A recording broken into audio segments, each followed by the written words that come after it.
Malaysia terkenal sebagai negara yang berbilang kaum dan begitu juga dengan kepelbagaian bahasa yang dipertutur oleh kaum-kaum tertentu.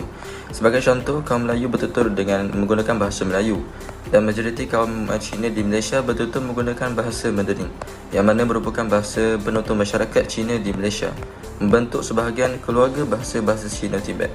Dan kaum India pula menggunakan bahasa Tamil yang mana juga merupakan bahasa klasik dan salah satu bahasa utama dalam keluarga bahasa Dravidian. Manakala bagi kaum-kaum Bumi Putera yang lain, mereka bertutur menggunakan bahasa kaum mereka sendiri. Sebagai contoh, kaum-kaum yang berada di negeri Sabah dan Sarawak, mereka mempunyai bahasa mereka yang tersendiri.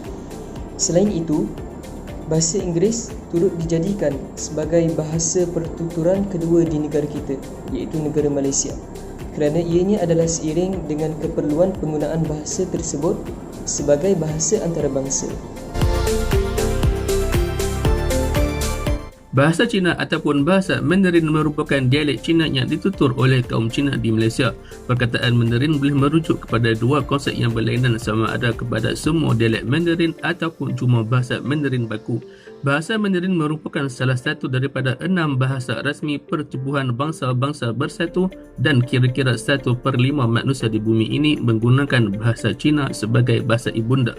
Bahasa Tamil pula merupakan dialek yang ditutur oleh majoriti kaum India di Malaysia dan ia merupakan salah satu bahasa yang klasik dan salah satu bahasa utama dalam keluarga bahasa Dravidian. Setakat tahun 1996, bahasa ini menjadi bahasa ke-18 yang paling banyak ditutur di dunia dengan jumlah penuturnya melebihi 74 juta orang. Berdasarkan artikel, bahasa Melayu merupakan bahasa rasmi bagi negara Malaysia. Selain itu, bahasa Melayu juga merupakan bahasa kebangsaan bagi negara Indonesia dan juga negara Brunei. Pada tahun 2007, bahasa Melayu telah dinamakan kepada bahasa Malaysia sebagai simbol bahawa bahasa itu untuk semua dan tidak mengira kaum, sinonim dengan negara Malaysia yang mempunyai pelbagai kaum. Seterusnya, bahasa Melayu merupakan sejenis bahasa Polinesia yang terdiri di bawah keluarga bahasa Austronesia yang telah digunakan di wilayah Malaysia sejak 1000 tahun yang dulu. Terdapat beberapa istilah yang telah mewujudkan variasi bagi bahasa Melayu ini. Antara contohnya, dialek merupakan salah satu variasi bagi bahasa. Contohnya, rakyat di negeri Kelantan mempunyai percakapan yang berbeza dengan pertuturan rakyat di negeri Selangor. Bahasa Tamil merupakan bahasa ke-18 terbanyak digunakan di dunia dengan jumlah penuturnya melebihi 74 juta orang setakat kajian pada tahun 1996. Bahasa Tamil juga merupakan antara bahasa klasik tertua di dunia yang masih lagi diguna pakai sehingga ke hari ini. Terdapat berpuluh-puluh bahasa dan dialek yang digunakan oleh masyarakat tempatan Sabah dan Sarawak. Di Sarawak, bahasa Iban adalah bahasa yang paling banyak digunakan dengan jumlah 34% daripada penduduknya. Berbanding bahasa yang digunakan di Sarawak, bahasa yang diguna pakai di Sabah mempunyai banyak persamaan dengan bahasa Melayu. Keunikan bahasa suku kaum di Malaysia menjadi motivasi individu untuk menguasainya. Seperti contoh, variasi bahasa Melayu yang ditentukan oleh faktor teknikal bahasa seperti sebutan, kosakata dan tata bahasa. Ia masih boleh difahami oleh masyarakat walaupun dialek yang digunakan berbeza mengikut pembahagian geografi seperti pertuturan rakyat di Kelantan dan Selangor. Selain itu, uniknya bahasa Mandarin pula mengandungi aksara istimewa Hanzi, iaitu aksara Han. Penulisan dari kiri ke kanan dan secara langsung mengertikan sebuah kata seperti mu, iaitu pohon.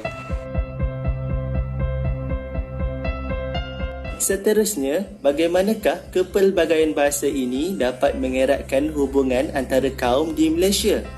Jawapannya adalah bahasa seharian yang digunakan dalam komunikasi mereka. Contohnya, Cina Kelantan yang fasih berbahasa Melayu logat Kelantan sudah tentu lebih mesra berdampingan dengan Melayu Kelantan. Manakala di Sabah pula, semuanya dianggap Sabahan jika mereka mampu bertutur fasih dalam logat negeri tersebut. Selain itu, setiap individu mestilah mempunyai pemahaman yang baik dalam peranan masing-masing untuk menyerapkan nilai murni dalam interaksi harian kita. Hubungan baik dalam masyarakat berbilang bangsa tidak boleh dijadikan taruhan oleh mana-mana pihak yang mempunyai agenda peribadi ataupun kelompok tersendiri. Maka perlulah kita menzahirkan belas kasihan terhadap rakyat yang inginkan keamanan dan juga kestabilan negara agar kita mampu mempunyai negara yang aman dan juga sejahtera. Cukuplah konflik dan kekacauan di negara asing menjadi pengajaran buat diri kita sendiri. Selain itu, dengan melaksanakan pelbagai program yang menekankan keistimewaan dan keunikan bahasa juga dapat memberi gambaran ataupun kesedaran kepada masyarakat di Malaysia. Seperti contoh, program yang memfokuskan terhadap kepentingan kepelbagaian bahasa di negara kita. Oleh itu, ia dapat mempengaruhi pemikiran rakyat Malaysia akan pentingnya keunikan dan kepelbagaian bahasa di negara kita.